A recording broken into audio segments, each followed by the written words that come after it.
लंबा खिंचता ईरान युद्ध, अमेरिका में बगावत, संसद में फंड ब्लॉक होना, मानहानि, वित्तीय मुकदमे। इस वक्त इन तमाम मोर्चों पर घिरे हुए हैं अमेरिका के राष्ट्रपति डोनाल्ड ट्रंप। ईरान से वार्ता अभी तक अटकी हुई है। ईरान अमेरिका की शर्तें मानने को तैयार नहीं है। हॉर्मुज पर ईरान के साथ सैन्य टकराव बना हुआ है। तो वहीं अपने घर में भी ट्रंप की मुसीबतें कम होने का नाम नहीं ले रही। अब तो अपने ही ट्रंप के दुश्मन बन चुके हैं। नई खबर यह है कि आगामी मिड टर्म चुनाव के दबाव के बीच डोनाल्ड ट्रंप को अपनी ही पार्टी के अंदर बढ़ते विरोध का सामना करना पड़ रहा है। ईरान के खिलाफ उनकी जंग नीति की आलोचना हो रही है। दरअसल अमेरिकी संसद यानी प्रतिनिधि सभा ने ईरान के खिलाफ जंग में ट्रंप की शक्तियों को सीमित करने वाला एक बड़ा प्रस्ताव पास कर दिया है।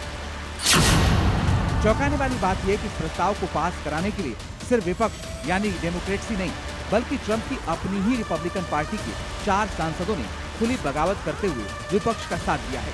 पिछले कुछ हफ्तों में अमेरिकी संसद में ट्रंप की मनमानी पर लगातार ब्रेक लगाया गया है। अमेरिकी संविधान के तहत युद्ध की घोषणा करने का अधिकार सिर्फ संसद के पास है। इसी का इस्तेमाल करते हुए हाउस ऑफ रिप्रेजेंटेटिव यानी प्रतिनिधि सभा ने 215 और 208 के अंतर से प्रस्ताव पास किया कि राष्ट्रपति को ईरान से अपनी सेनाएं वापस बुलानी होगी। ये एक समान प्रस्ताव है जिसे कानूनन राष्ट्रपति के हस्ताक्षर की जरूरत नहीं होती। इसे राष्ट्रपति वीटो भी नहीं कर सकते। ये पूरा विवाद तब शुरू हुआ जब 28 फरवरी को राष्ट्रपति ट्रंप ने बिना कांग्रेस की मंजूरी के ईरान पर सैन्य हमले शुरू कर दिए, जिसे उन्होंने केवल एक छोटी सैन्य मुठभेड़ बताया था।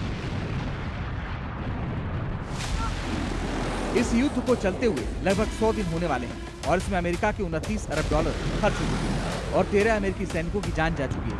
और यही वजह है कि अमेरिका में ट्रंप का खुलकर विरोध हो रहा है। अब आपको ट्रंप की नीतियों से नाराज 4 रिपब्लिकन सांसदों के नाम भी बता देते हैं।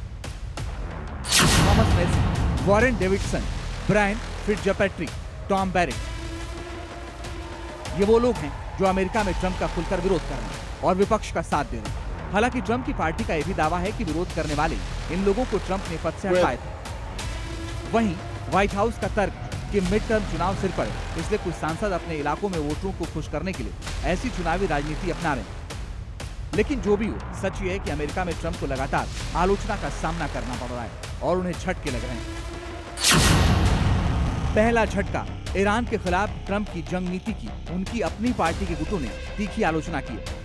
दूसरा झटका व्हाइट हाउस बॉलरूम से जुड़ी 1 अरब डॉलर की भारी भरकम फंडिंग को संसद ने नामंजूर कर दिया है। तीसरा झटका ट्रंप के 1.8 अरब डॉलर के हथियार विरोधी फंड पर संसद ने उन्हें कदम पीछे खींचने पर मजबूर कर दिया है। चौथा झटका घरेलू जासूसी से जुड़े ट्रंप के विवादित कानून को भी संसद ने बीच में ही रोक दिया है। जब से ट्रंप ईरान युद्ध में फंसे तब से ट्रंप की मुसीबतें खत्म नहीं हुई। ट्रंप पूरी कोशिश कर रहे हैं कि इस युद्ध से किसी भी तरह निकला जाए, लेकिन ये इतना आसान नहीं है क्योंकि ईरान अमेरिका की शर्तें नहीं मान रहा है और ईरान को झुकाए बिना संसद से निकलना ट्रंप के लिए बड़ा झटका होगा।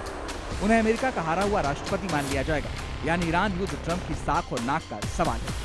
ब्यूरो रिपोर्ट, जी मीडिया।